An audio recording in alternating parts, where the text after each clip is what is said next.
Actually આ બાજુ આવ્યું છું આ બાજુ આ સાઈડ નું આ ફોટા વાળું આવડે ફોટાવડો નહીં એટલે આમ ગોઠણમાં બે જાય એટલે પાવાનું પ્રત્યેક ફૂલ ટેબલ કાઢવું હતું ને એની પર લ્યો મેલ બચ્ચો મોકલી happy birthday to you happy birthday to you happy birthday to you દોસ્ત હેપી બર્થડે વિનાયક માણસ કરાઈ જાય હેપી બર્થડે ટુ યુ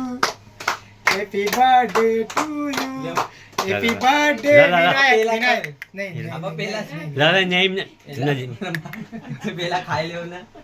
બરાબર. લ્યો લ્યો મોટા ખાઈ જવાનું લેવો ને બધા ખવડાય પાછું રાતે ખવડાવજે ખાઈ જાવ એ સંતોષ ના કોણ સંતોષ હા કોણ તારવાનો તું સંતોષ ઓ હું આવું મારા તમે કઈ કાંઈ નહીં ખાલી કાપીને દે મોટો કેક